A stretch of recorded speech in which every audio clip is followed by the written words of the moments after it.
Hare Krishna, everyone. Welcome to our weekly session of systematic study of Bhagavad Gita under Gita Amritam Rasamalyam. Today we are on session number 51, and we have just started chapter 9 last week by His Grace Amrinda Prabhu, and the chapter is titled The Most Confidential Knowledge, also known as Raja Vidya Rajaguhyam Yoga. So let's see what is there for us today in offering. As usual, we are enjoying our travel in our Goloka Express train, which we know for sure is taking all of us to Goloka one day or the other. If not this life, next life. But we don't want to prolong it to next life. We want to go in this life itself. At the end of the life, we all want to go to Goloka. So we hold each other's hand, and we right now live in the experience narrated by acharyas to us on what is Goloka, where every step is a dance, every word is a song, and every day is a festival. We don't have to wait for a specific day for a festival. And we are in the ninth station of the travel, which is Raja Vidya Rajaguhyam.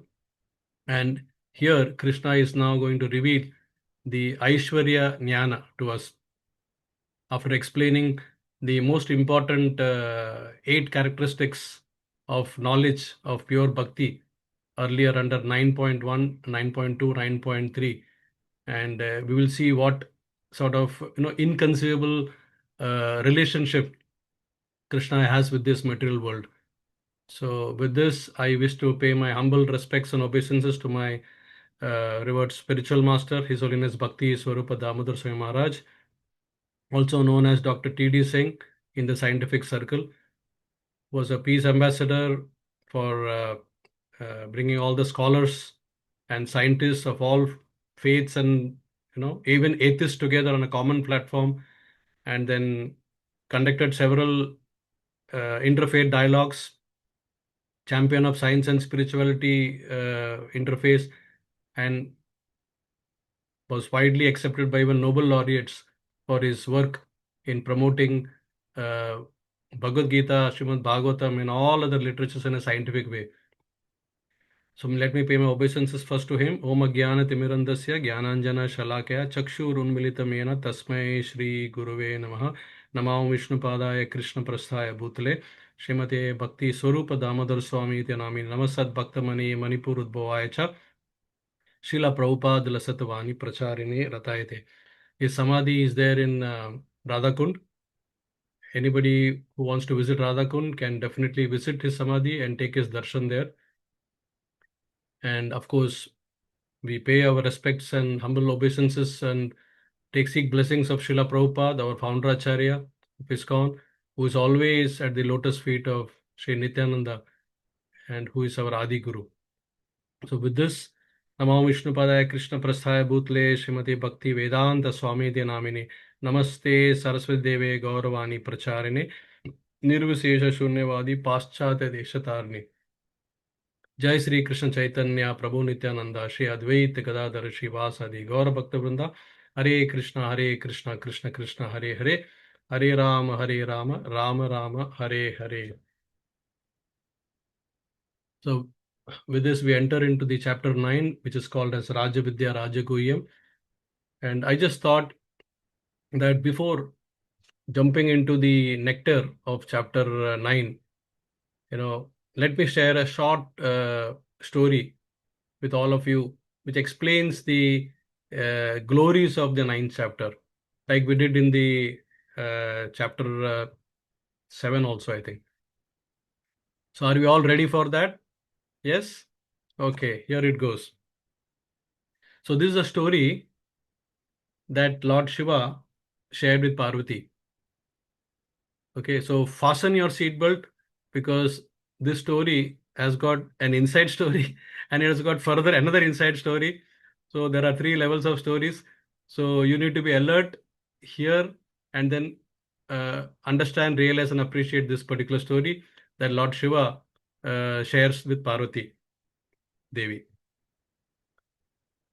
So Lord Shiva says to Parvati Mata that there was a town, called Mahishmati.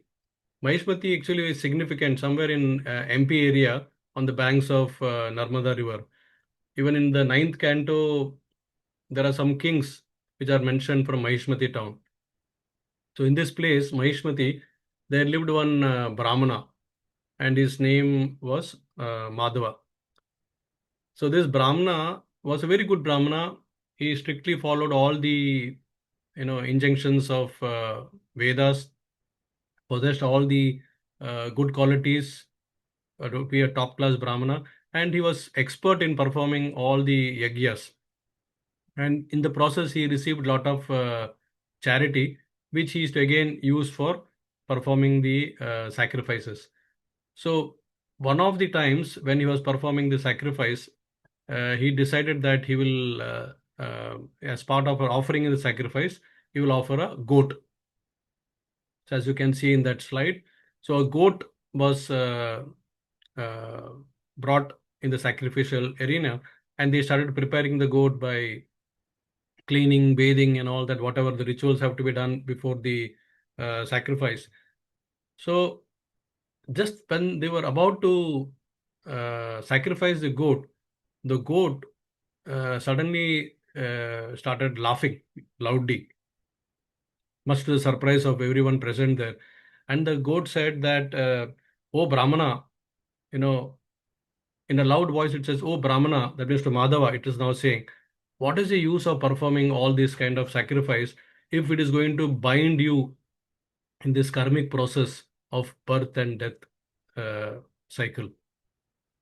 So everybody was stunned when this goat is now speaking, and it is giving revealing a knowledge, something which is very, very precious. So they all inquired, and the Brahmana realized that this is a special goat. So he inquired with the goat with the folded hands like this, and he says, "Oh, my dear goat, please tell us, how did you become a goat? What is your secret of previous life? Hmm? In which caste you belong to? And what was your nature of activities that you performed?" So with this, he asked.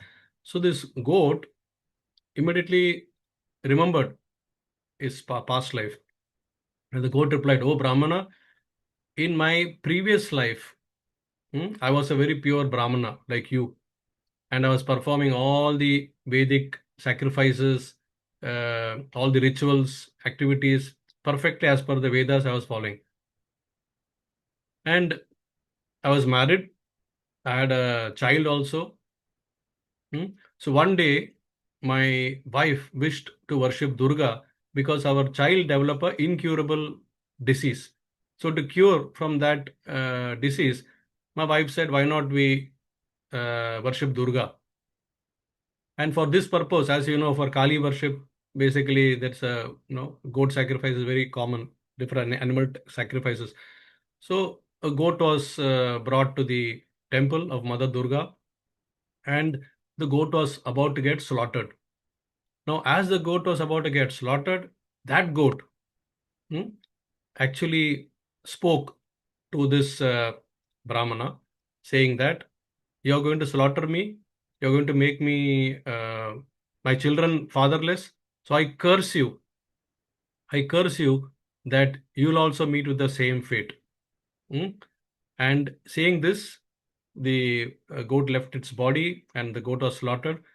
But now what happened was, at the time after he died, when this Brahmana died, and he became a goat.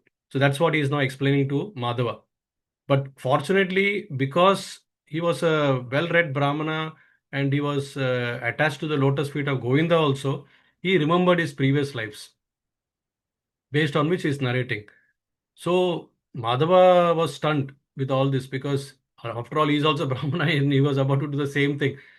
And then Madhava, out of curiosity, asked the goat that, "Do you remember anything else apart from this from your previous thing?" So the goat said, "Yes, I remember. Would you like to hear that?" So now we are going inside another story. So the goat went on to tell Madhava. He said that there was a place, I mean, Kurukshetra, which is basically a place for giving liberation. So in Kurukshetra, there once lived a king by the name Chandra Sharma, and he was a very nice, ritual, I mean, good king with all virtues. And one of the solar eclipse days, normally in solar eclipse or any eclipse, charity is given. So on a solar eclipse day, this king, he wanted to give something in charity to a Brahmana. So he invited a qualified Brahmana, and he presented to him all the necessary things for charity. And along with that charity, he also wanted to give one Shudra to him, just to help, black Shudra.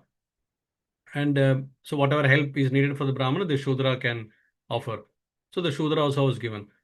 So suddenly what happened was, as you can see, from the Shudra's body, two Chandalas, suddenly appeared. One came from the heart of the Shudra, and one came from the body of the Shudra. From the heart, the Shudra that, the Chandala that appeared, was basically none other than sin personified, and that entered into the body of this Brahmana as they were standing close.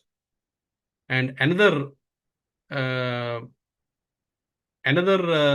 this Chandala, which was also coming out of the body, also entered into the body of this Brahmana.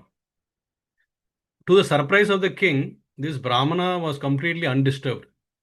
This Brahmana was completely undisturbed, and therefore the king wanted to know who are these two Chandalas who suddenly entered this like Pishacha in your body, and why were you not disturbed? Because the king was very stunned. So then the Brahmana revealed that I was undisturbed because I was, these, first of all, let me tell you who these two persons were. These two persons, one of the person was sin personified, who entered into my body. And other one was an offense personified, who also entered my body. But because at that time I started chanting the ninth chapter of Bhagavad Gita, and I was always remembering the lotus feet of Govinda, suddenly from nowhere, the Vishnu Dutas appeared, and then they completely threw out these two Chandalas out of my body, and I was completely freed of them. That's why I was not disturbed.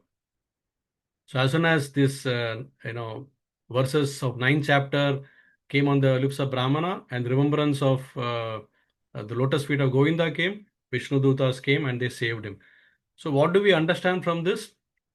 That first of all, we understood the glories of the ninth chapter, which we are about to unleash now. Most important thing is that Karma Kanda, Karma Kanda is a set of duties prescribed in the Vedas, can only once again bind you in the cycle of birth and death. Whereas when you follow Bhakti Marg, which that Brahmana had also chosen, when you follow Bhakti Marg in a proper way, with the goal of purely remembering the lotus feet of Lord Krishna and serving him with love, that results into purification of the heart, transformation of the heart. And therefore, all the sins get eradicated, and we are always under the protection of Sri Vishnu, who sends Vishnu Dutas for us and releases from all fearful situation. So this was the story that Lord Shiva shared with Mother Parvati as part of the glories of this ninth chapter. So with this storyline, let us now enter into the ninth chapter, where the first three verses of Raja Vidya, Raja Guhyam were already covered last week by Amrendra Prabhu. And we know that 9.1 to 9.3 refer to the glories of Raja Vidya. That means before Krishna is going to speak about the knowledge part, he actually gave the glories of the knowledge. So the 9.1 spoke about the greatest spiritual secret. Then 9.2 spoke about the 8 qualities of the knowledge of bhakti. And 9.3 spoke about the faith, which is the essential foundation of the spiritual life. And from 9.4 to 9.10, which we will cover today, this is basically includes the Aishwarya Jnana. That means the Lord's inconceivable relationship with this material world. So the acronym for this chapter, ninth chapter, is King. K for knowledge, which is covered from 9.1 to 9.3, that is the glories of knowledge. And I for inconceivable relationship, which we are going to cover today under Aishwarya. N for numerous types of worship, 9.11 to 9.25. And G for glories of bhakti, 9.26 to 9.34, which concludes the chapter. So a quick recap. We will not spend too much time because anybody wants to hear more about 9.1, 9.2, 9.3 can hear the last week's session by Amrinder Prabhu. It was covered very much in detail. And for just the, we'll just cover the essence of it. 9.1 essentially covered two important points. That is Guhya Tamam. So Guhya Tamam is basically the most confidential. So 9 point, see, there's a degree of confidentiality that goes on increasing. Like Bhagavad Gita chapter 2 to chapter 6, the first part of Bhagavad Gita, where knowledge is given about matter and spirit. That is Guhya. To know about this is Guhya, that is confidential knowledge. Then chapter 7 and chapter 8, where Bhakti is introduced now, because chapter 7 to chapter 12 is Bhakti Yoga. So in chapter 7 and chapter 8, Krishna introduces Bhakti. So that is more confidential. That is Guhya Tara. And chapter 9, which we are discussing now, is knowledge of Kevala Bhakti, which is most confidential. That is Guhya Tama. So this describes the various aspects of Krishna, Aishwarya, and the excellence of all the pure devotees, etc. And the second important point of chapter 9.1 was Anasuyave. So Anasuyave, we explained that Krishna is sharing this to knowledge to Arjuna because Arjuna is non-envious. Anasuyave is non-enviousness. So we have to be non-envious of Krishna or of the pure devotees from whom we are always getting a chance to learn. So that's a criteria, prerequisite. So we already learned in chapter 4 that one has to be friendly with the Lord and one has to be a devotee of the Lord. These two were prerequisites, and now we learned the third prerequisites, that is to be non-envious of the Lord. Then in 9.2, one of the most important verses of Bhagavad Gita, we learn this 8 different characteristics of knowledge of pure bhakti. That is Raja Vidya, Raja Guhyam, Pavitram, Uttamam, then Pratyaksha Kamam, then Dharmyam, and Susukam, and Avyayam. So these were the 8 different characteristics which are basically this knowledge is the king of the knowledge. It's the most secret of all secrets. It's the purest, Pavitram, purest knowledge. And it is giving us a direct realization, perception through self-realization. It's a perfection of all religion, dharmyam. Susukam, it can be performed with full joyfulness. And avyayam, it is eternal, everlasting. So then, of course, in the third verse, Krishna explains that this is revealed only to people who are having faith. Because for the faithless or the doubtful souls, he will not reveal this. Oops. Okay. He is not revealing this knowledge. So we follow the path of faith, because faith in association of devotees leads to devotion. And once you have faith and devotion, it leads to perfection. That is complete surrender to Krishna.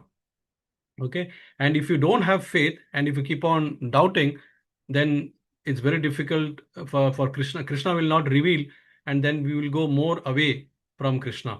So, and then most importantly, because of that, we get attracted towards his energies, that is illusory energy, that is Maya, and we get trapped in this path of birth and death, the cycle of birth and death.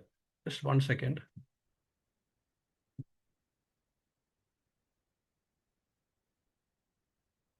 Okay. So there is a good analogy of how, we are faithful for something. We actually have faith, but our faith is not having the full conviction.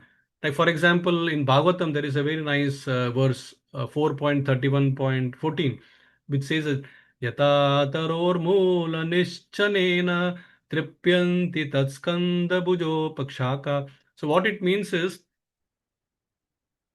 the tree, as we know, has got roots, that is moola.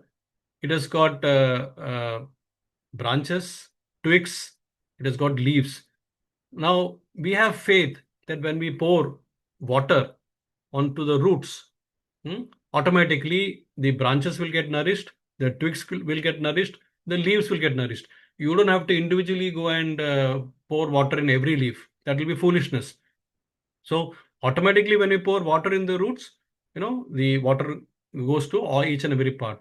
So similarly, we have to have the faith that when we worship Krishna, when we serve Krishna, then all of his, that is no the Devi Devtas who are his actually empowered assistants or supervisors, they will be taken care of. I mean, they will be pleased.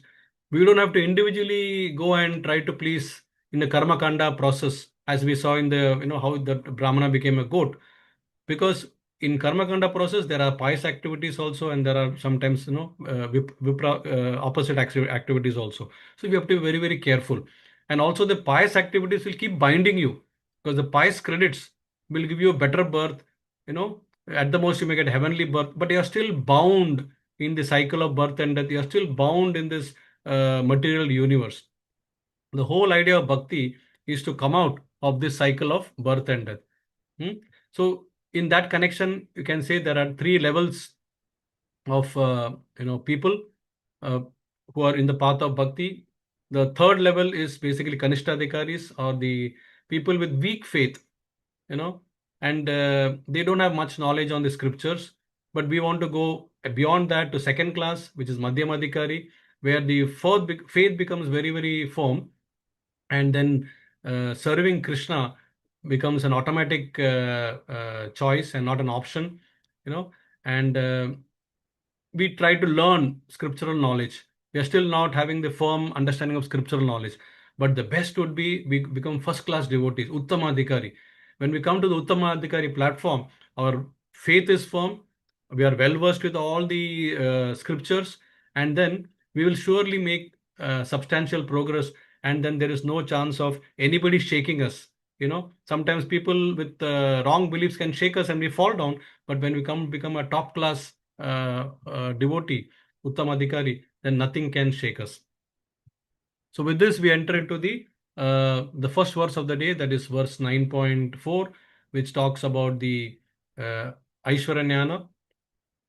So the Aishwaryanana is basically Krishna is everything, and how Krishna gives this knowledge about his greatness, hmm? How he creates the material world, and how he sustains it, maintains it, nourishes it. All that describes his personal characteristics, and ultimately this leads to pure bhakti. So let's see the verse. Maya tatam idam sarvam jagat avyaktamurtina matstani sarva bhutani nachaham teshva avastitaha. So let's understand this. The translation is, by me in my unmanifested form, this entire universe is pervaded. All beings are in me, but I am not in them. Let's try to understand this in more detail. So the first thing is, Krishna says, Maya tatam idam sarvam jagat avyakta murtina. So this sometimes is little bit when you put both these first two lines and the next two lines together, it leads little bit of confusion. I mean, or even some people may say it's like a contradiction, because Maya tatam idam sarvam, he is everywhere.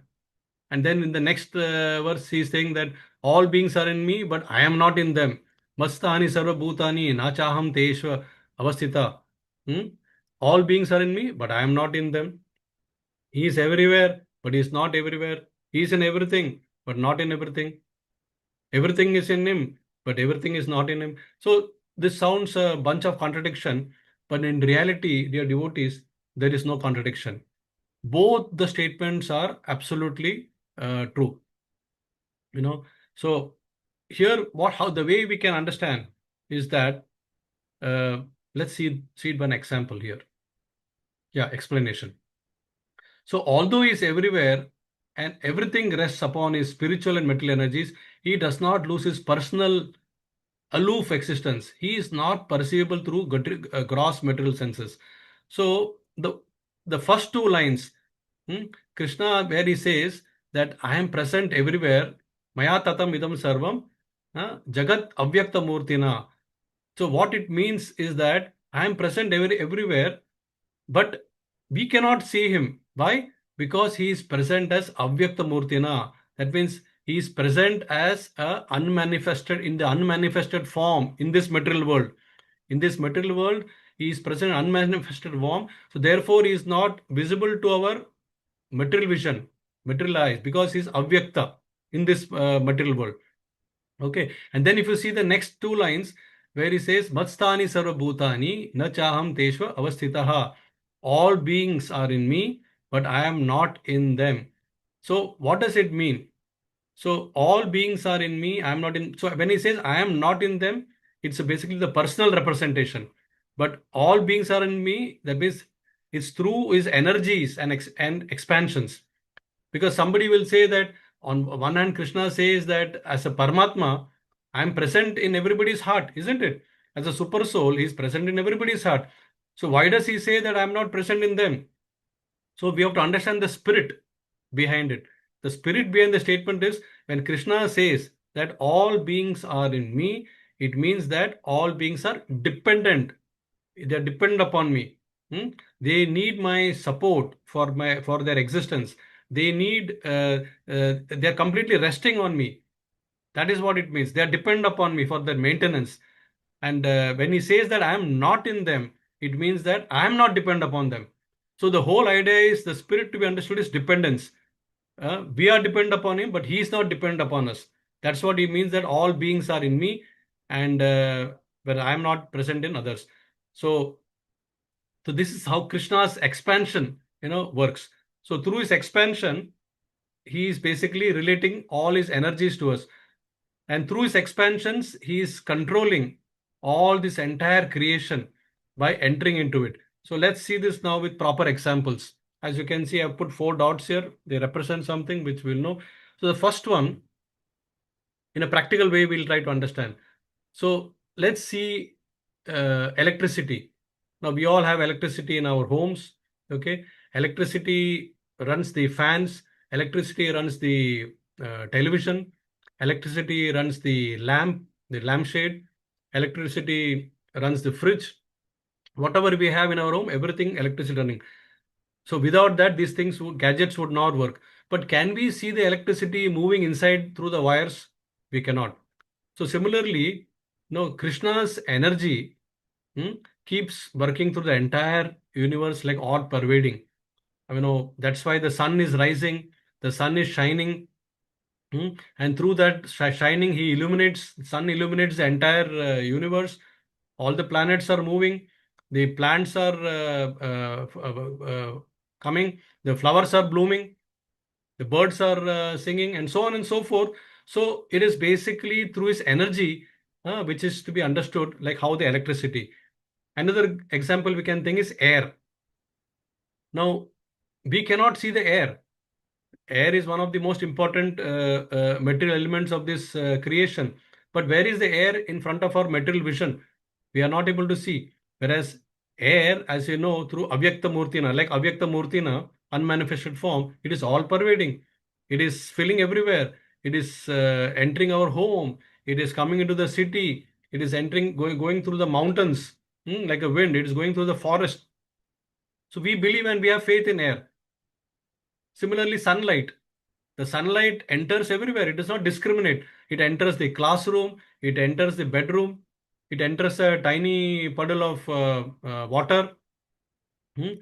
And yet it does not, leave the sky. It's always there. So simultaneously is present everywhere across the universe. So likewise, Krishna, remains in his eternal abode, like how the sun remains in his original place.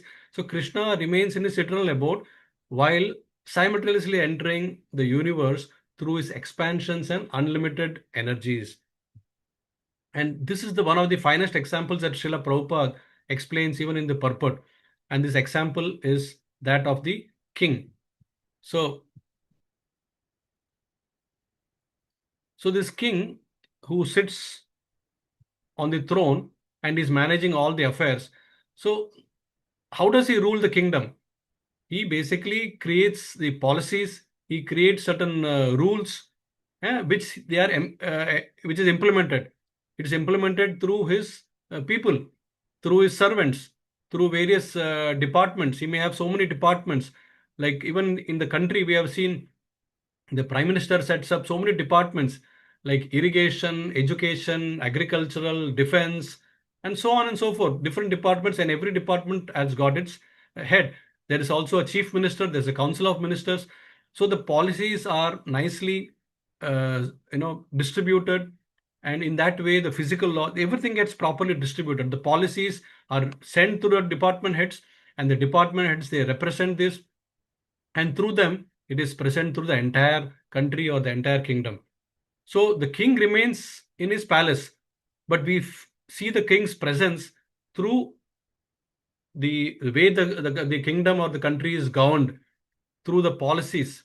So in the same manner, Krishna is invisible to our eyes, but is present everywhere through his energies. So therefore, Krishna is all pervading, and that is the essence of Krishna consciousness. You have to develop this, knack of seeing Krishna everywhere. It's a science which comes through devotion. When you see flowers, appreciate the fragrance. For who gives a fragrance to the flowers? Who gives the different colors to the flowers? Where does it come from? So that should remind us of Krishna. Similarly, when we see the fruits, different fruits are available for us to enjoy. Different colors, different shapes, different tastes. So who makes them grow for our purpose? It is Krishna. Similarly, when we see the sun rise and when we see the sunset, etc., and because of the sun, so many things are happening, vegetation, the growth, everything, beautiful things happening around us. The nature is so beautiful. We are able to appreciate the nature. So all the beauty that we see around us should remind us of Krishna. So the whole world becomes very beautiful, if you think of Krishna. And so from this verse, what we understand is Krishna is, when we say Avyakta Murtina, he is present everywhere through his wonderful energies. Whether we see sunlight, whether we see beautiful birds singing, whether we see the beautiful flowers, whether we see the lakes, ponds, mountains, etc. Similarly, at home, when we see our gadgets working, the electricity in our home should remind us of Krishna. And similarly, in our Krishna is present everywhere, and yet Krishna does not lose his identity. He's there in his own original spiritual home. So nature can help us remember Krishna every day. Look at the patterns of butterfly, the various colors of the butterfly. So beautifully it is helping us to remind of Krishna. So seeing Krishna's presence everywhere fills our heart with gratitude. So this should automatically enable us to be thankful to Krishna for everything that he has given us and everything that is showing us around us, and through our hearts we should be able to really appreciate it. Now we go to the next verse, that is verse number 5, 9.5, okay, where Krishna is about to reveal his mystic opulence, Yogam Aishwaryam. So let's see the verse. It's on the screen. न च मत्स्तानि भूतानि पश्य मे योगमैश्वर्यम् भूतभृन्न च भूतस्थो ममात्मभूत भावनः. So what does it mean? Machamat Machamastani bhutani. So everything is not in me. So again, now he's giving a bunch of, it appears contradiction. Pashyame yogyam aishwaryam. Behold my mystic opulence. So it means that when he says that everything is not in me, it means that he is not dependent on anything, which we saw in the previous verse, and he is not attached to anything. So Pashyame Yogam Aishwaryam means he says, now you behold my mystic opulence. I am inside everything, but I am simultaneously maintaining everything too. I am inside and I'm outside everything, and I'm simultaneously maintaining everything too. So that is my power. That's my mystic power, my Yoga Aishwaryam. I am not dependent upon anything, everything, but is dependent upon me. That is my power. So I was thinking, the best example for this would be, imagine in Bhagavatam we understand that from Bhagavatam we understand that Krishna expands into various avatars, incarnation. One of the primary avatars is Purusha avatar. Purusha avatar is Karano Dakshaya Vishnu, Garbho Dakshaya Vishnu, and Shiro Dakshaya Vishnu. So Karano Dakshaya Vishnu is the expansion of, like, same as Mahavishnu, which is lying in the ocean of Karana ocean. And when he is breathing in and breathing out, so when he breathes out, millions and billions of universes are coming out from his pores. And then he's just through a glance, he's now showering all the inside the universe, he's filling them with all the jivas. And then he enters into that universe also, each of these universe that is created as Garbhodakashaya Vishnu. He enters each and every so that means he is inside the universe also, and is outside. Outside is present as Karnodakshaya Vishnu, and inside is now going as Garbhodakashaya Vishnu. So Pashyam me yogam aishwaryam, behold my mystic opulence. That's what he says. And imagine within this universe now there is a place called as Earth, and within this Earth planet there is a place called as Vrindavan, and within this Vrindavan there is a small, palace, Nanda Maharaj's palace. And within this palace, there is a courtyard where Krishna is performing his beautiful pastimes. And one of the most famous pastimes we know is the mud eating pastime, or Mridabhakshan Leela. So when he's performing this pastime and Mother Yashoda is questioning him, Krishna, please open the mouth. I've seen you have eaten the mud. So he says, no. And when Maya Yashoda says, open the mouth, and he opens the mouth, what did he reveal inside this mouth? This entire universe is there. So this mouth, where is the mouth? In Krishna's body. And inside that, the universe is also there. And where is Krishna? In Vrindavan. Where is Vrindavan? In the earth planet. Where is earth planet? In the universe. And this universe has come out from Mahavishnu's pores, body. So now Krishna is showing this entire universe in his mouth. So simultaneously he is present inside also and is present outside also. So this is Pashyame Yogam Aishwaryam. That is, behold my mystic opulence. And then he says in the next two lines, what does he say? Bhuta brin nacha bhutosto. That is, although I am maintaining everything, I am not part of this creation. And then he says, Amatma Bhuta Bhavana. For myself is the very source of creation. So although I am maintaining everything and everything sustains upon me, I am not part of the creation. For myself is the source of very creation. So this is like showing like I've created this, but I'm detached from it. So let's understand this from this example. Now here you see a beautiful tree, and the tree has got so many birds. So just like the birds are resting on the tree, the birds are dependent upon the tree, correct? Because they're resting. But is the tree dependent upon the birds? No. The tree is completely independent of the birds. Whether the birds are resting on the tree or not, the tree is completely independent. So just like how the birds depend upon the tree, just like how the tree is not dependent upon the birds, Krishna is actually completely independent. All the universes are resting on Krishna. So the universes are depending upon Krishna. But the Krishna is not dependent upon the material world. So that just like how the tree remains independent, so does Krishna. So that's how we can correlate from this example Krishna's independence. Another way of looking at it is, see, on the sky, you see hundreds of birds flying every day. You see so many planes also flying across it day in and day out. Clouds come and go. But after they go, none of them leave any mark on the sky. Again, the sky is once again, like a clear sky, we say clear sky. So when required, the birds fly. When required, the aeroplane comes and goes. When required, the clouds come and go. But they are all within the realm of the sky. Within the realm of the sky, they are all there. The sky is supporting them, hmm, and yet the sky is completely untouched, or you can say unattached to them. So similarly, Krishna supports the entire universe, and nothing can limit him, and it is not a burden also upon him. Okay, just like the sky is not burdened by the birds flying or these aeroplanes flying or the clouds coming and going. So Krishna is residing in Goloka, is Goloka eva nivasati akilatma bhuto.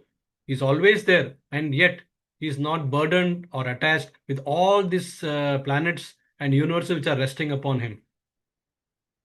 Another good example is, think of an author.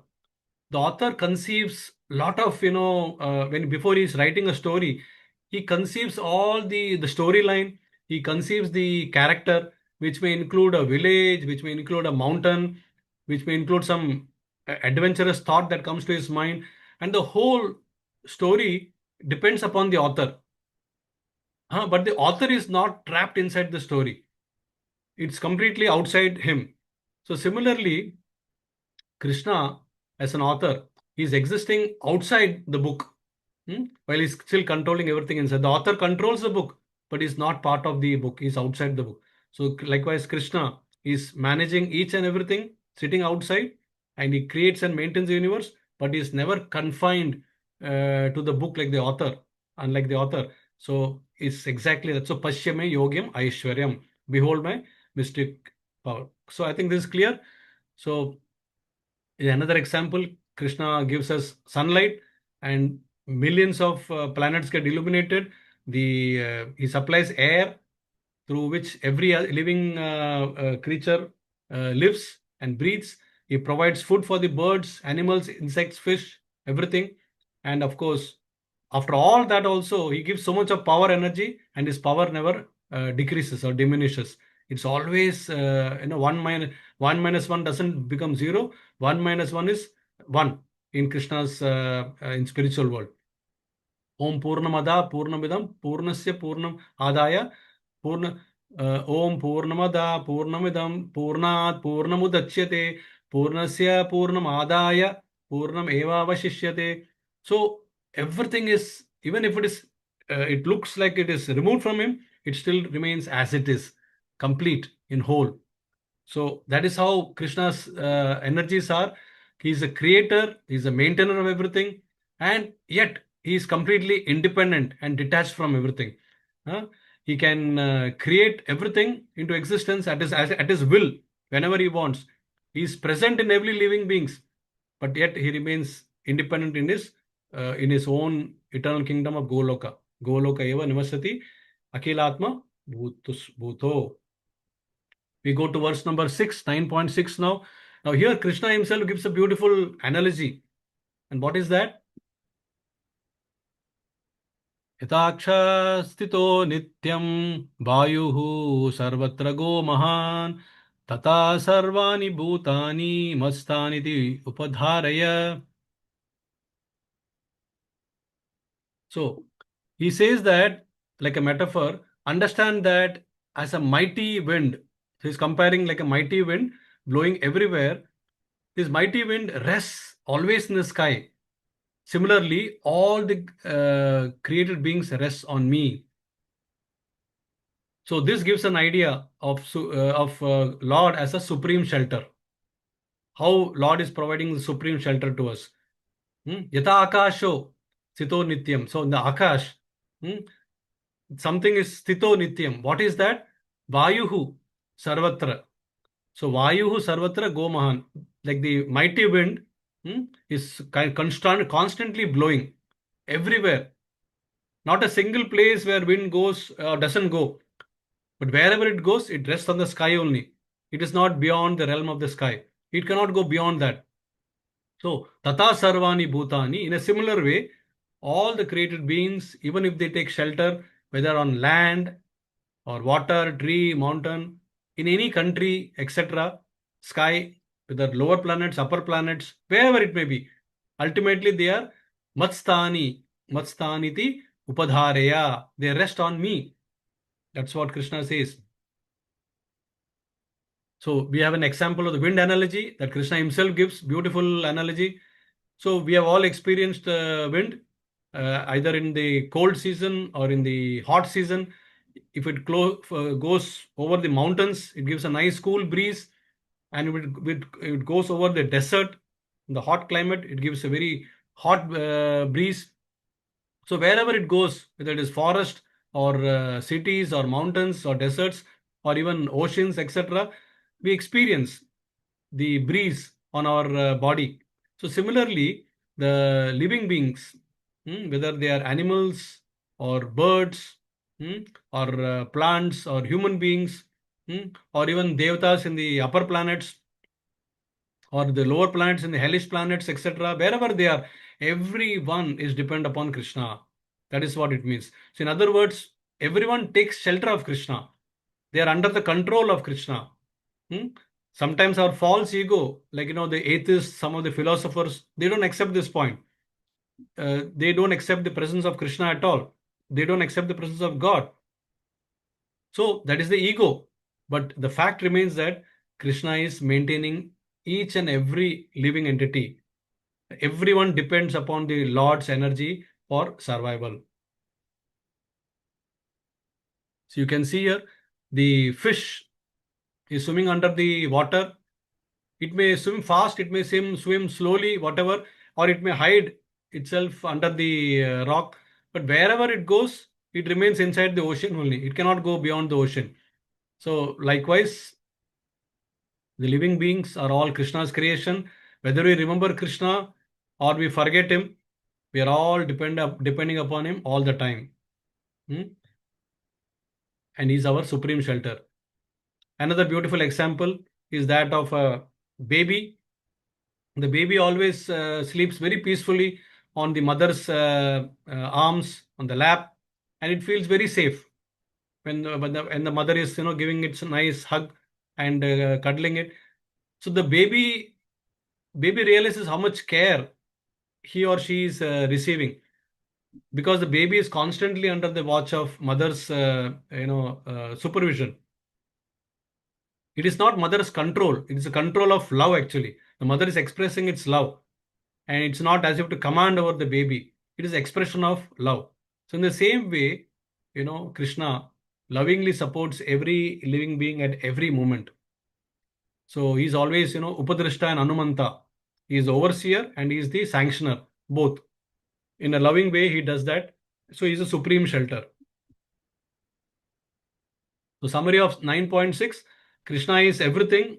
Everything rests on Krishna. Krishna creates everything. He maintains as per his free will. Everyone is performing the responsibilities as per Krishna's order. They may not realize it, but it is actually Krishna's order is being fulfilled by everyone. Now we go to the seventh verse, the 9.7. Now this is a very, very technical verse, but it's very, very interesting to understand. And we must understand it from Brahma's perspective also, how Brahma is viewing it. So this verse is given here. Sarvabhutani kaunteya prakritim yanti mamikam kalpakshe punastani kalpado vrishyammyaham. Kalpakshe. Kalpakshe is the cosmic time, the cosmic creation, the cosmic destruction, and the duration. All that comes under the Kalpakshe. So the theme really is that Krishna Sarva Bhutani Kaunteya Prakritim Yanti Mamikam. So, O son of Kunti, at the end of 1 millennium, so 1 millennium is Kalpakshe, that is Kalpa. Kalpa is 1 day of Brahma. Just like how we have 1 day which has 12 hours and 1 night again it has 12 hours. Similarly, Kalpakshe Punastani. Kalpakshe Punastani is at the time of destruction when it takes place, at the end of one kalpa, that is at the end of Brahma's 1 day, again Kalpadau Vishrajamyami aham. That means I once again create. Again I create. So whatever I've destroyed, once again I create. So this cosmos is basically created and destroyed, created and destroyed. So Brahma's one day is basically, we have to understand what is the duration of kalpa. So first of all, we have to understand. Now I said 12 hours of one day and 12 hours of night for us constitutes 24 hours. So similarly, one day of Brahma constitutes the 1,000 times 4 yuga. So one Divya Yuga is basically one Kali Yuga plus one Dwapar Yuga plus one Treta Yuga and plus one Satya Yuga. So Kali Yuga is 4,32,000 years. So if Kali Yuga is X, Dwapar is 2X, Treta is 3X, and Satya is 4X. So X, 2X, 3X, 4X. The total is 10X. So this 10X is one Divya Yuga or one Chatur Yuga. Now if you multiply this by 1,000 times, imagine 1,000 times of that is one day of Brahma. That is equivalent to 4.3 billion earthly years. Yes, 4.3 billion earthly years is one day of Brahma. Another 4.3 billion earthly years would be his night. So total Brahma's 24 hours is 8.6 billion earthly years. Now to calculate this Brahma's lifetime, you multiply 8.6 billion into, so that's one day, into 365 days, into 100 years, assuming Brahma lives for 100 years. So that comes to something like 311 trillion years, 40 billion, 311 trillion, 40 billion years. Calculator cannot calculate it, but this is given in the scriptures. That is what is Brahma's lifetime. So here what Krishna says is Sarva Bhutani Kaunteya Prakritim Yanti Mamikam. That means at the end of the millennium, one kalpa of Brahma, that means 1,000 Divya Yugas, which is 4.3 billion earthly years. I once again, at the end of one day, I once again destroy and once again I create this whole cosmic manifestation. So that is what this means. So in this, what gets destroyed and what is preserved? So at the end of, so there are different types of destruction. One destruction takes place at the end of Brahma's one day, that is Pralay. And then there is another major destruction that happens at the end of Brahma's lifetime, that is 100 years. So here Krishna is talking about one kalpa at the end of one day of Brahma. So at the end of one day of Brahma, the lower planets, there are 14 planets, Bhuloka, then Bhuvar, Swarga, Mahar, Taha, Tapar, Jana, and Satyaloka. And below there is all the Patal Lokas. So all these 14 lokas are there, out of which the 10 lokas, that is the 7 lower, and the Bhuloka and Swarga Loka, these will get destroyed at the end of Brahma's one day. And what happens to Maharloka? Maharloka is not destroyed, but they experience the heat of destruction. And because of that, the residents of Maharloka, they go to the Tapaloka. And then they reside there for some time till once again the creation happens and the remaining lokas are created. So, and however, the upper lokas like Mahar, Tapa, and also Satya Loka, they are destroyed, including Janaloka, they are destroyed only at the end of Brahma's lifetime, 100 years of Brahma. Otherwise, they are not destroyed. So what happens when Brahma goes to sleep is that when these lower planets are all getting destroyed, the entire universe, that means these parts, they go into sleep mode. All the jivas, they enter back into Garbhodakashaya Vishnu, and we all go into sleep mode until the next creation happens. And when the next creation happens, once again, the Lord glances and all these jivas, they emerge, and through Prakriti gives the bodies to each one of them, and we get different body based on our karma. So this is how we can understand. Very simple explanation of this is, now in a classroom which is filled with all the students during the daytime, during the school hours, suddenly at the end of school hours, the students pack their bags, leave the classroom, and go home. Suddenly, the classroom appears deserted. The students are not there because they are gone back home. Or the same thing happens in the office. The daytime, it is rush hour, everybody is sitting in the office and working. At the end of the day, suddenly the office looks deserted because all the employees have gone home, isn't it? So similarly, at the end of the cosmic cycle, that is one kalpa, Brahma's one day, which is 4.3 billion years, what happens? The entire cosmic cycle is unmanifested, or destroyed, and all the activities are stopping. And then again, when the next cycle begins, when the next day starts of Brahma, and the whole creation is once again manifested back, and the cycles are restored, and all the jivas get different bodies depending upon their past karma. So therefore, we understand from this, nature has got different types of cycles. They come and go like the seasons. Like you have the spring season where the trees and the flowers bloom, the birds sing, and you have nice scenic beauty. And then comes the fall where all the leaves fall away, the birds disappear, and the nature looks very gloomy, very icy winters. eh? The trees lose flowers and everything look very quiet. And again, the spring season returns.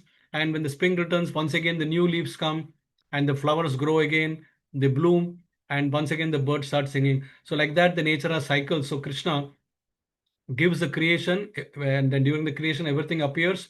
And then at the end of creation, everything looks gloomy, dark, and they disappear. And once again, Krishna creates like a cycle of seasons. The creations come and go. We all come and go depending upon the cycles of birth and death. Now, here is another classic example of how the potter, he takes the ingredients from the earth only. From the earth, the potter takes the ingredients and he gives it a nice shape, and he creates a nice earthen pot. Okay, and this earthen pot serves different purposes. Some people use it for storing water. Some people use it to grow some plants. Some people use it to store some grains, and different purposes it can serve. But when the pot becomes slightly worn out, or it breaks, once again it goes back to the earth and gets mixes, and once again it is destroyed. So this, through the cycle, we can understand how earth is created through the dust. Once again, this is pot is coming and it is going. So Krishna is conveying that all the material elements have creation and destruction simultaneously, and this is what Krishna is conveying through this sloka. And as Kali Yuga is, now we are in the season of Kali Yuga, as Kali Yuga is advancing, irreligion becomes prominent. Adharma keeps on growing because it's the fourth season after Satya Yuga, Treta, Dwapar. And so Krishna at the end of this season will reset the creation button, and once again Satya Yuga will start. So what is more important for us is to realize the purpose behind this universe creation. The purpose is to give these jivas, all of us, another opportunity to perform bhakti and to connect back with him. In the spiritual world, it is always eternal. There is no creation, and there is no destruction. People always perform bhakti. It is service all the time. But in this world, it is always material activities because it's a material world. So Krishna is giving us an opportunity to remember him through this creation. And once we realize that, it's an opportunity, we can practice bhakti and we can go back to the spiritual world. So now we come to verse number 8, 9.8, where it's a continuation where Krishna gives us another chance. As Prabhupada says, second chance. So Krishna is giving us another chance where through material creation, once again, he's giving us nice bodies based on our past karmas. And then we get one more chance to realize him and then practice. Prakartim swam avasthabhya vishrajami punah punah bhutagramam imam krishnam avasham prakartir vashat. Prakritim swam avasthabhya. So he says, I enter into the Prakriti. How do I enter? Prakriti is basically the three modes of nature. So I enter into the three modes of nature, Visharjami, Puna Puna, and create this material world again and again through the elements of these modes of nature. Modes of nature are actually responsible for creating this material world again and again. Hmm? Bhuta, Bhuta Gramam Imam Krishtam. So this complete, all this entire material manifestation, which is comprising of what? Uh, Avasham Prakratir Vasat. That is under Krishna's will, all this entire, whatever is annihilated, is everything is annihilated by the force of material nature. So, and here Krishna is explaining how through his expansion all this is happening. So we will see this expansion. So Krishna in his original form is always present in Golokadam, in Goloka Vrindavan, spiritual world. He is aloof, he is detached from all this material world creation, material activity. However, his expansion as Mahavishnu, a Karanodakshaya Vishnu, is lying in the causal ocean. And through Mahavishnu or Karanodakshaya Vishnu, the breathing, through his breathing, all the different universes are created. And so, in other words, Mahavishnu is the soul of this entire creation. And then once the creation happens with so many universes, now he enters each and every universe as Garbhodakashaya Vishnu through another expansion. So Krishna expands as Mahavishnu, Mahavishnu expands as Garbhodakashaya Vishnu, Garbhodakashaya Vishnu enters into each and every universes, and Garbhodakashaya Vishnu becomes the soul of those universes. And then through the glance of Garbhodaksha Vishnu, the various Jiva Tattvas are created now. So these Jiva Tattvas, which are now created in the various universes, Garbhodaksha Vishnu enters into their heart as Shirodakshaya Vishnu. That's further expansion. And then he becomes Super Soul. So first Super Soul is Mahavishnu, then he becomes Super Soul as Garbhodaksha Vishnu, and the third Super Soul, he becomes our individual Super Soul for each and every Jivatma of this living soul, without any distinction, each and every living being. So in Christian religion, they say animals don't have soul, they don't have super soul, etc. Whereas here, Krishna clearly says that he enters as Shirodakashaya Vishnu into every planet, into every jiva. Huh? Not only living, but even non-living atoms he is entering. So that is what he says. So we are so fortunate that we are getting a chance to become, because there, we could have become any other species. In fact, we would have become some other species. We have transcended so many other species before becoming human species, and that also under human species we have become devotee. We are born in a devotee family. We are practicing bhakti. That is a good fortune for all of us. So we are really fortunate because the fortune is determined from our past karma. The other day we visited a zoo in the neighborhood of North Carolina, and in the zoo we saw so many living species. We saw the tiniest of tiniest reptiles. We saw the tiniest of tiniest insects. Then we saw the bigger reptiles. When inconceivable, what all they are capable of, how they are living for the sustenance. And then the animals, the different categories of animals, different types of elephants, tigers, lions, crocodiles, and whatnot. So when we saw that, we were wondering at some point of time we must have been through all these species. That is the realization that we get when we visit the zoo. Not that we are trying to understand the mechanics of the those animals, but we try to understand from the spiritual perspectives that we have been. Krishna is reminding us, when you look at them, you should be reminded that you were once in one of your previous lives like that. And now he gave you an opportunity to become a human being, and a responsible human being, a more fortunate human being, because we have taken up Krishna consciousness. We are discussing today the teachings and practice of Bhakti Yoga. We got an opportunity to, now from this we have an opportunity to develop that escape velocity, and the escape velocity is required. That's a bullet for us, Krishna consciousness, so that we can escape out of this material world and enter into spiritual realm, enter into spiritual world where there is no birth, repeated birth and death cycle. We are always eternal in the spiritual realm. But if this opportunity is wasted, once again, if this opportunity is not utilized, then once again we become unfortunate souls, and we will once again develop material desires. And as you can see, Krishna will fulfill those material desires, and when we will get trapped. And again, Punarjanma will keep on having this birth and death cycle.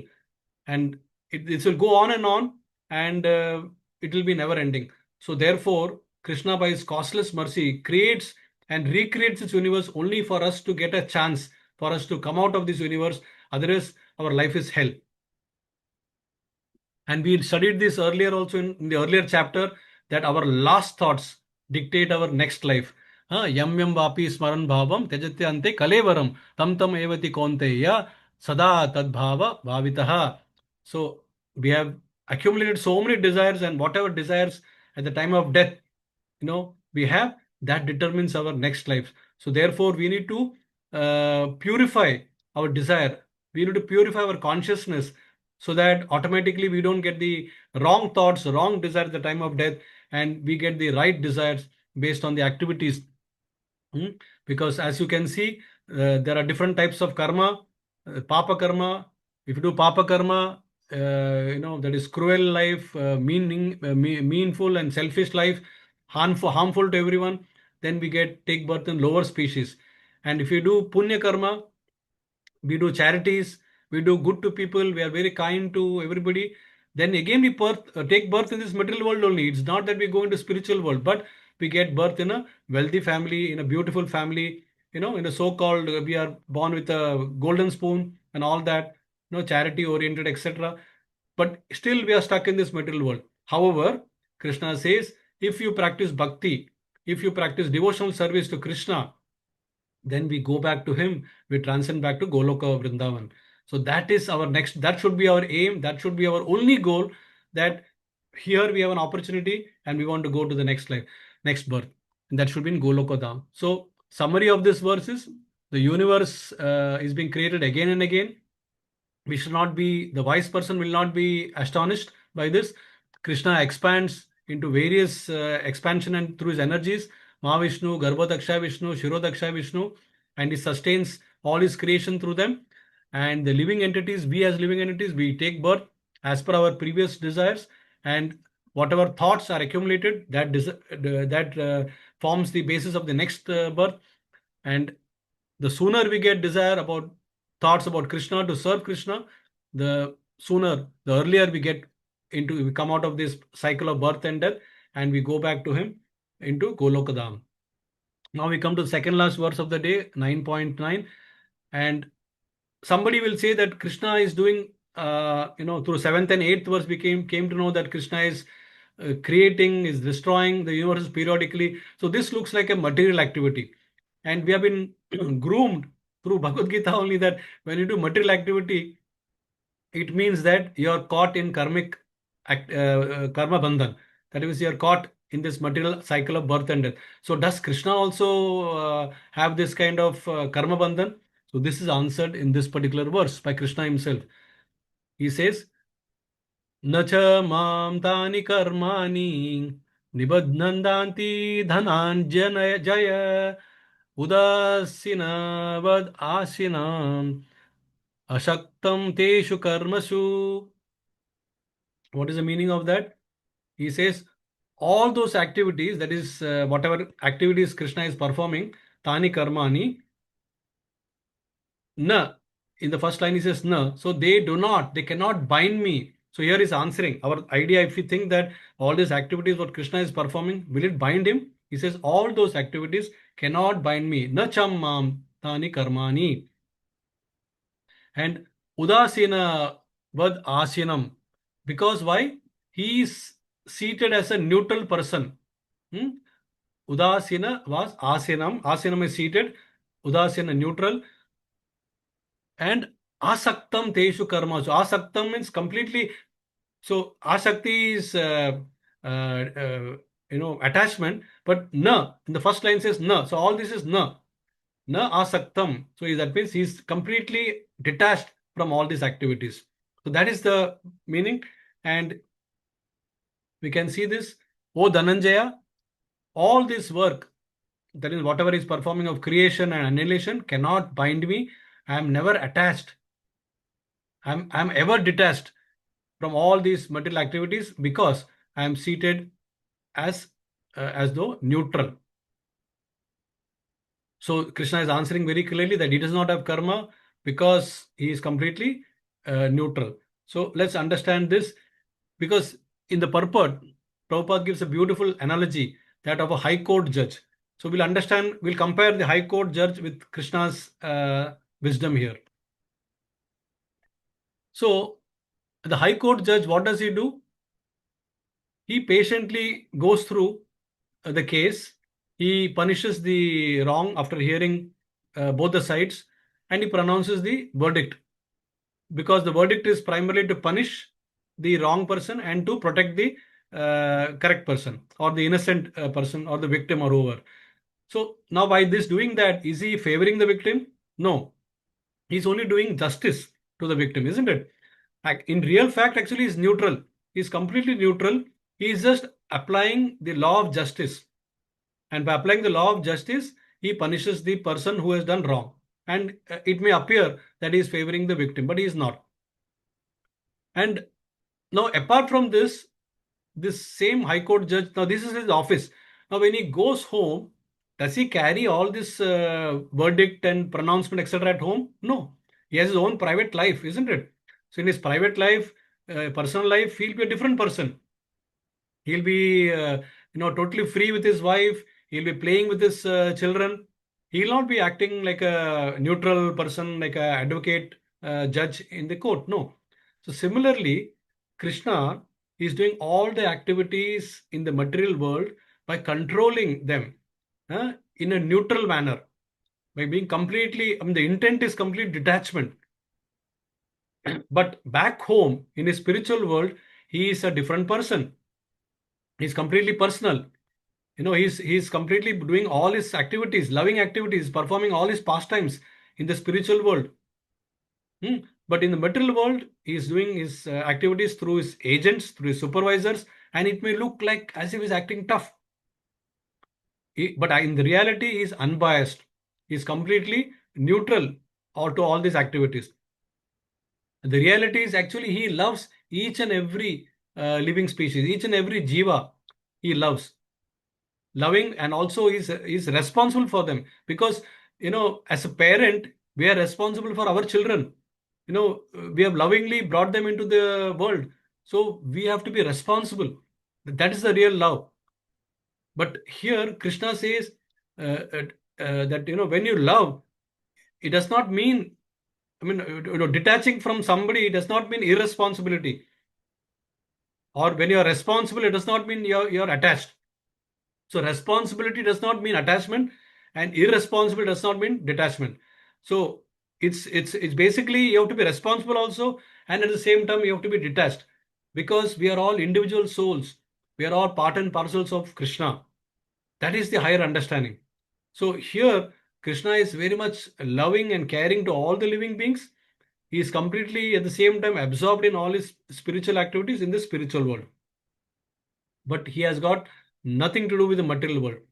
You can see he's completely playful. In the spiritual world, you can play with him, you can sit on his shoulder, you can play various games with him, and he becomes bound by the love that in the spiritual world his sakas have. He carries the shoes of Nanda Maharaj on his head. Lot of different hide and seek games he plays with his Saka friends. And in the material world, it may look as if he's acting tough. In reality, he has got nothing to do with the material world. He's primarily only implementing the laws of nature. So all this, uh, whatever duties of the material world we are seeing, Krishna is that performing that, is creating the cosmos, but he remains completely unattached because he's neutral. So that puts him above the laws of karma, and therefore there is no reaction. He is always, involved in his eternal, blissful spiritual pastimes. This is exactly like the analogy that we spoke about the High Court judge, the court. And as we know, the material world is full of dualities. And Krishna is transcendental to all of this. There is heat and cold. Krishna is not affected. There is rich and poor. Krishna is totally not affected by this. There is duality of happiness and sorrow. Krishna is completely not affected by this because these are all temporary. Krishna is not affected by these things. All these dualities do not bind him at all. And it is Krishna's energy who are doing everything.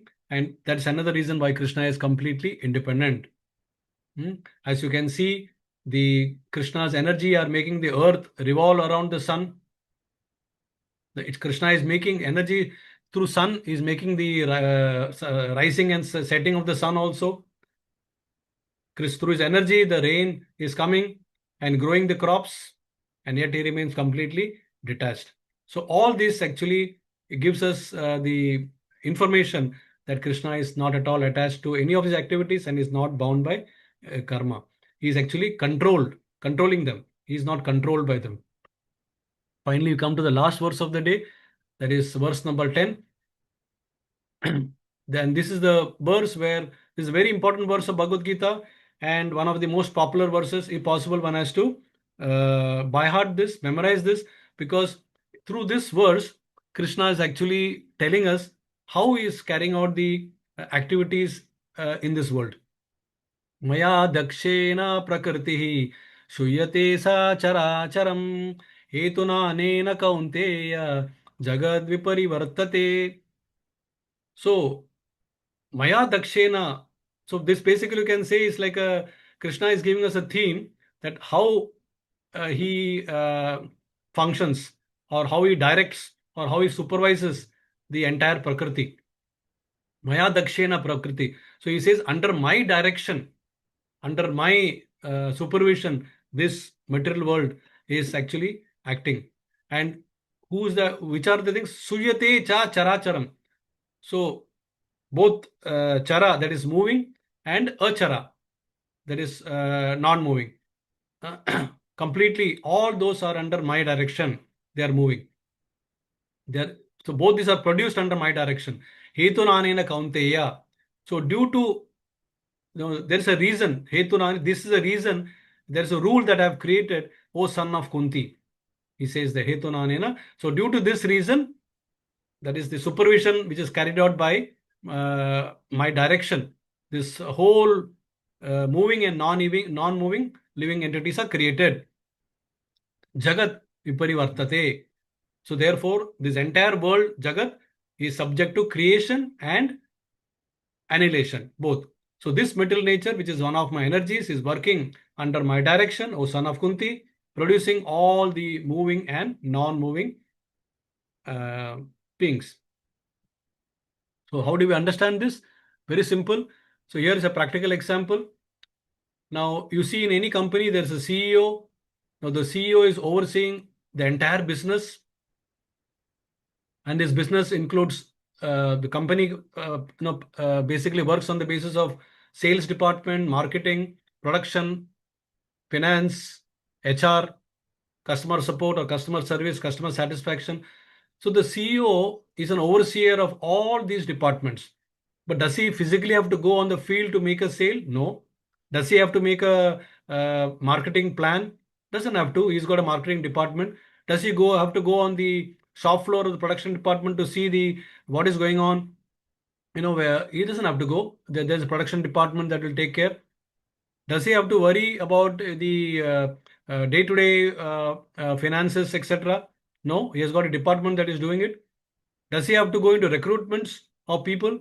For which department, what kind of people and what skills they need? No, that HR will take care. Does he have to individually govern the customer satisfaction, customer support, customer service? No, that the customer service department will take care. But yes, in the overall plan of the organization that he rolls out through his policies, all these are included. So in that way, he's overseeing everything, yet he is not going into individual departments. So in the same way, Krishna is overseeing this entire material world, his activities through these energies. and through his supervisors. Who are the supervisors? The demigods, the devatas. You have got Brahma, who's involved in the creation of the second creation. Then there is Indra, who is creating the rain. Then you have got Varuna, who's basically in charge of the water department. Vayu in charge of the air department. Agni in charge of the fire department. Then Yamaraj, who is in charge of the tying the noose around uh, the soul at the time of final departure from the body. So that is Yamaraj, who decides, just gives the justice, punishment, etc. So all that comes under the purview of the Lord, but he doesn't have to individually break his head upon each and everything. So, you know, each and everything functions very systematically, smoothly under all his creation. So this is how we can understand the glories of the Lord as a supreme director. So all the living entities, thus he becomes the seed-giving father. You can see that because he is a seed-giving father, Aham Bija Pradapita, everyone has to surrender unto the Krishna's will. We may have our individual desire, but then Krishna's desire is ultimate. So if we can serve him, then he will reveal his desire to us and we can serve him suitably. And just through his glance, he creates the entire universe. He impregnates the universe with a seed. And then from that seed comes another seed. And that way, the real seed, the seed goes into the womb of the mother. And we all have our existence through that seed because he is the supreme father. And then different species of life is created through that seed as father being Krishna. And then ultimately, because he is the supreme father, he loves the material world, he loves the creation, he loves the jivas because he is a sanctioner, just like the appliances work based on the electricity. The key message here is that everything happens as per Krishna's will. The child might be bugged that why the mother is stopping him from going out to do a particular task or going out to play. Mother says, not now. Okay, there'll be another time that I'll send you to go to play.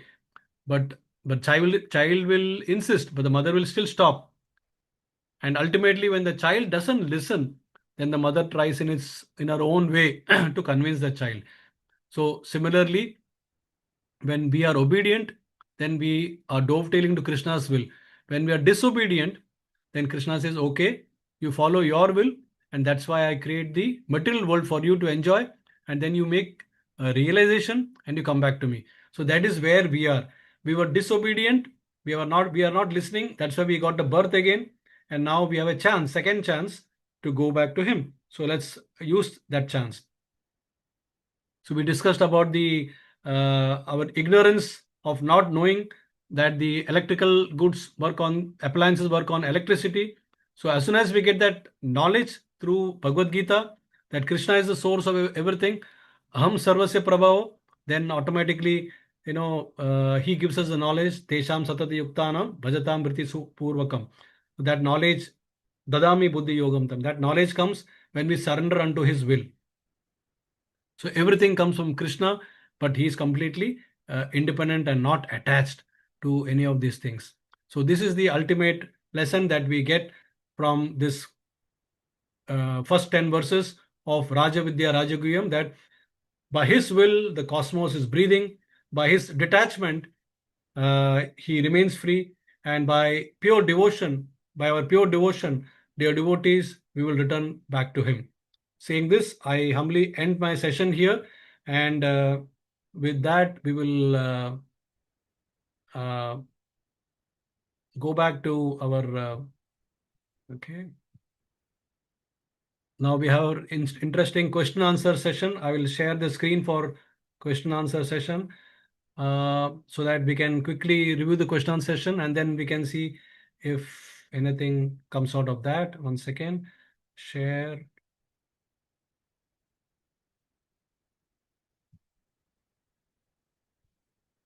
Okay. Session 51. Hope it's visible to the screen. Yes. Okay. Okay. So this is a real fun time for all of us. Just to set the rules, correct answer gives you 50 brownie points. Wrong answer, however, gives you minus 50 brownie points. And there is nothing like in between. Either it is wrong or correct. Sometimes, there will be multiple choices where the answer will be all of the above. So somebody might give two correct answers, but still, because he is not given complete answer, the answer will be considered as wrong, minus 50 points. Okay. So with that, we will enter into the first question. So I need to keep a watch on who is raising the hand first. Fastest finger first. The first question comes on the screen now. So the word anasuyave means, okay. Okay, Ramesh has already raised the hand. The answer A, follower of Krishna. B, knower of Jnanam and Vijnana. 3, non-envious of Krishna. D, recipient of confidential knowledge. And E, all of the above. I think the first person to raise a hand was Ramesh. So I will ask Ramesh to unmute and answer it first. Yes, Ramesh ji, go ahead. The exact word is non-envious of Krishna. So I'll go with C. Though all of these things meet, since your word, the exact word Anasuyave means non-envious of Krishna, sir. The answer is C. Okay. So you're sure? No second thoughts? No, sir, Prabhuji. I'll go with C. Okay. So I'll lock it and let's see what the answer is. The answer is indeed C. Very well done. Excellent. Excellent. Very well. Very nice. Good beginning. Let's go to question number 2 now. Okay. The question number 2 comes on your screen. Krishna consciousness knowledge is Raja Vidya, Raja Guhyam, because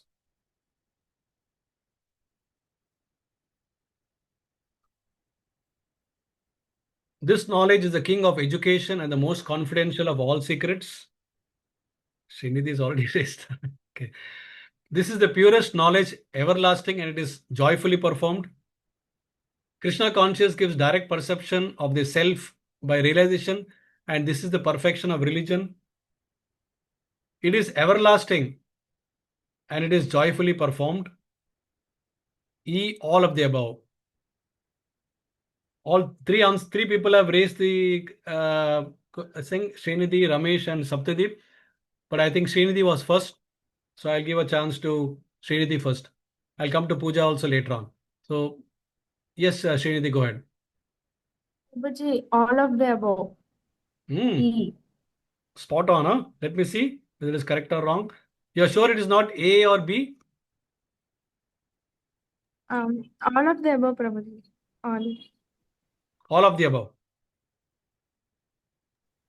Yes, Prabhuji. Okay. So let us see now. 1 second.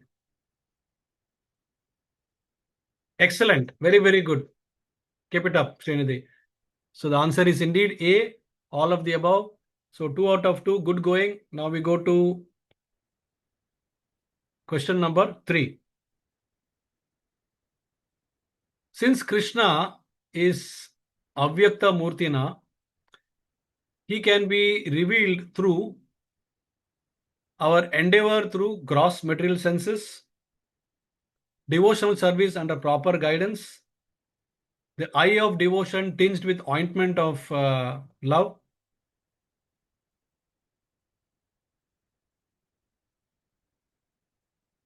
okay, then all of the above, none of the above. All right, only one hand is raised, I think. Since Krishna is Avyakta Murtina, he can be revealed through A, B, C, D, E. Okay, 2 hands are raised. I think Saptadeep was first to raise the hand. So let me go to Saptadeep. Yes, Saptadeep, unmute and give your answer. This can be a little Hare tricky, Krishna so you Prabhuji. can think carefully before answering. Okay. Uh, uh,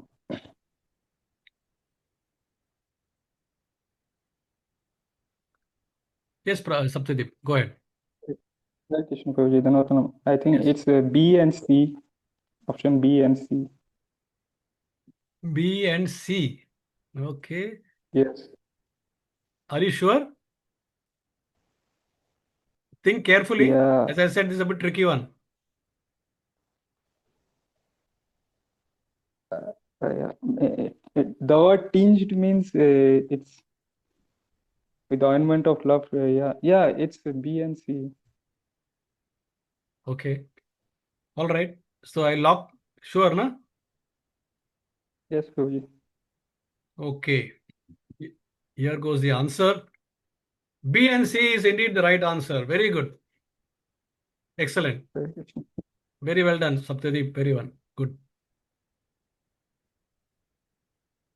Okay. So now we go to the. 1 second. Okay.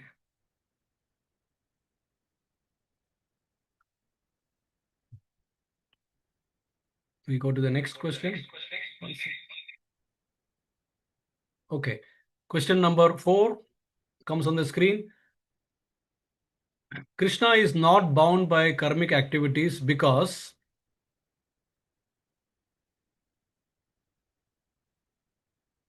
he is always engaged in spiritual activities and has got nothing to do with material activities. He is neutral and detached from material activities. Krishna's energies are carrying out all his activities in material world. All of the above, none of the above.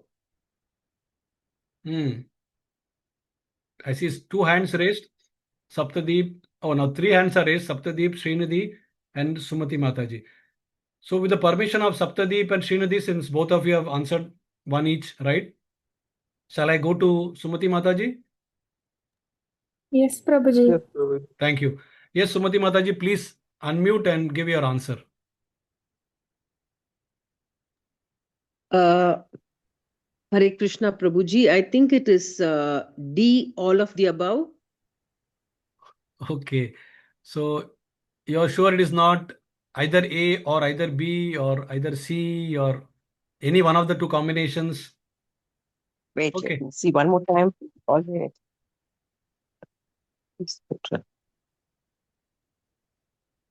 Yeah. I would like to go with D, Prabhuji. With? D, all of the above. Okay, D, all of the above. So I'm locking it and let's see what the answer Okay. is. Yes, D indeed is a right answer. Very good. Sumati Mataji, excellent. Excellent. Keep it up. Very Thank nice. you. Thank you. Very nice. So we'll go to the last question of the day. That is question 5 coming on the screen. Yes. The relationship between Mataji, you can put your hand down now before the question so that yes, Ramesh ji also can put the. I don't know who raised first because I saw 2 hands, and then you can raise again if you wish afterwards. Yeah. The relationship between Krishna and Prakriti is Krishna supervises Prakriti. Prakriti is one of Krishna's energies. Prakriti works under Krishna's direction. Prakriti provides bodies to all beings moving and non-moving. All of the above. Yeah.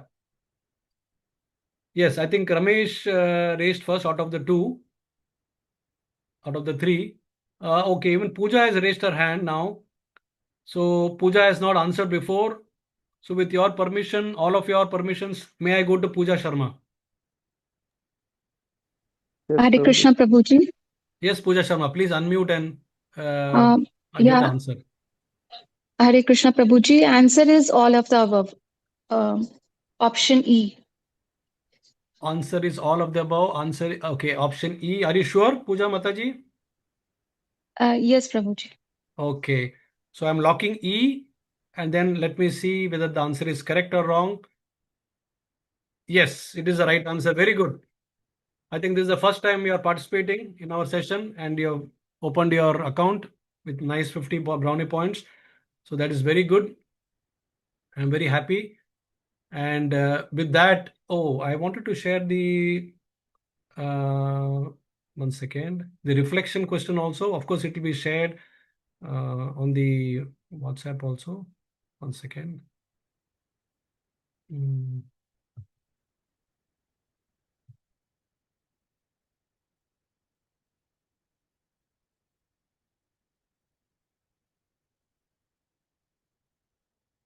What happened? I don't know. Yeah. So this is a reflection question for anyone who wishes to participate as a homework, home assignment, and you can do it and submit in 3 days' time. If the king of education is meant to be joyfully performed and directly perceived, what internal barriers might be preventing us from experiencing that transcendental pleasure in our daily lives? Okay, I'll post it in the WhatsApp group also, in our group, Gita Amritam group, and then you can answer it privately to me. Okay. Okay. So with that, we come to the end of session 51 today. And I wish to thank each and every participant for staying back actively with full rapt attention till the end of the class. And just in case if anybody has any question, I will take 1 or 2 maximum question. Otherwise, we can call it a day. So if anybody wants to ask any question, you can ask now.